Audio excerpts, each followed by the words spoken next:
All right, so this is my last entry for my entrepreneurship reflection vlog. I took some notes on the last few questions. So the first thing I wanted to talk about is kind of what concepts or ideas from this semester that really were impactful to me and ones that I want to take with me going into the future. And the first one is from the book E-Myth, the E-Myth.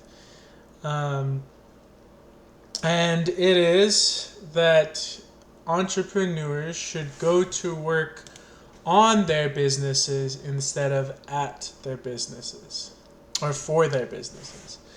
And in the book, it explains how um, too often entrepreneurs take on the tasks and responsibilities that the business needs and never is too busy running the business that they never have time to really build the business into the best model it can be. um, and that's something that I definitely want to remember and to keep with me when and if I create my own business. Yes, the first part will be running the business, will be getting clientele and doing the actual tasks.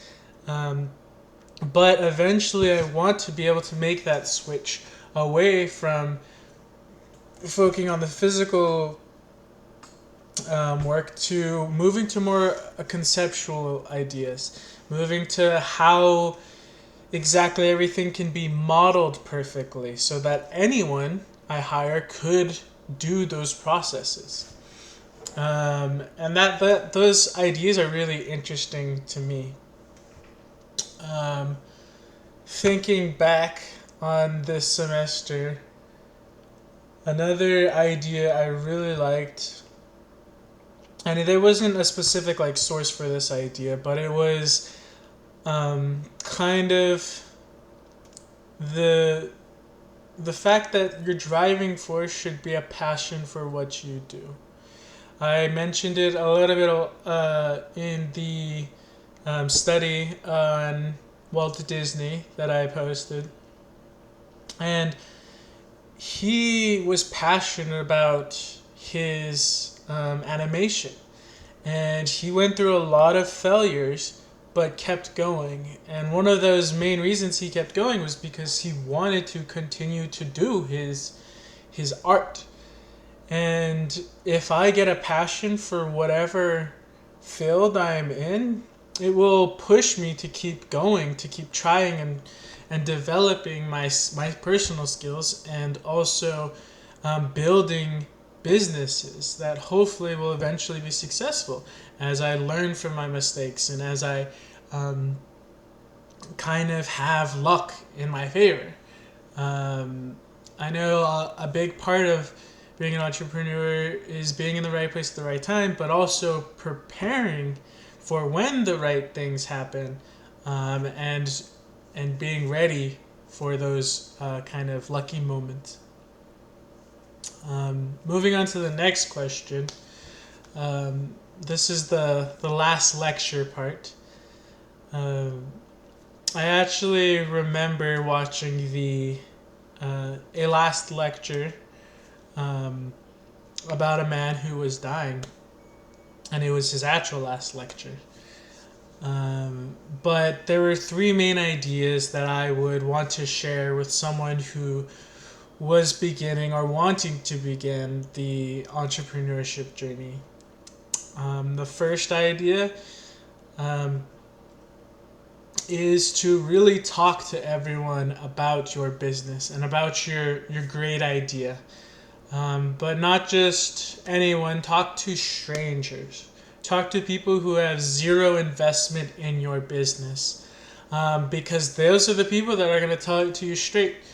Because they don't have ties with you, they have no personal connection to you. They'll tell you, hey, I don't think that's a good idea, or I think that's way too much, I wouldn't pay for it. And that doesn't mean you have to take to heart what they say, but it's important for collecting information because generally the vast majority of your clientele will be people who don't know you. And that's especially if you want to, grow. I'm thinking now that might not necessarily be true, but if you do want your business to grow to a bigger size, you'll want to target people who don't know you.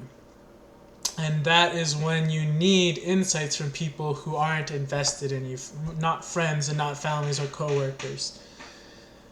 The second idea, and both these first two I've kind of learned from my own personal experiences. But the second idea is to monitor your morale. Running a business isn't just a sprint. It's really a marathon, and it takes time.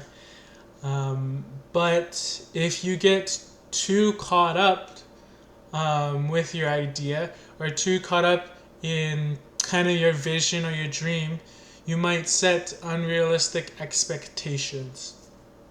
And when you start setting unrealistic expectations, you really set yourself up for failure. That's not to say that you won't be successful or don't plan to be successful, but understand that you will be rejected. Understand that your goals may be too high, and you'll have to adjust them once you get more information. But the key, this one is a little bit hard to apply in the fact that you really have to prepare for the blows to your morale, and set up plans to what you'll do when you're rejected or when things don't turn out as well.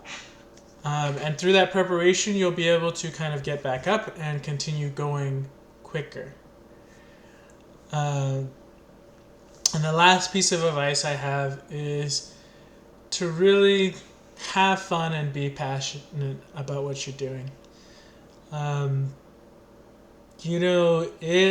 It wouldn't be much of a life if you spent it running a business that was just tons of work and you didn't have fun at all. That would really kind of be missing out on the opportunity of owning your own business. And if the reason you decided to start a business was purely because of money, I don't think that it would ever be a justification. I honestly think it should be something you're passionate about, ideally, and something you can have fun with. If you have fun, if you're not having fun or don't feel passionate about the beginning and creating it, then maybe it's time to switch to a different idea.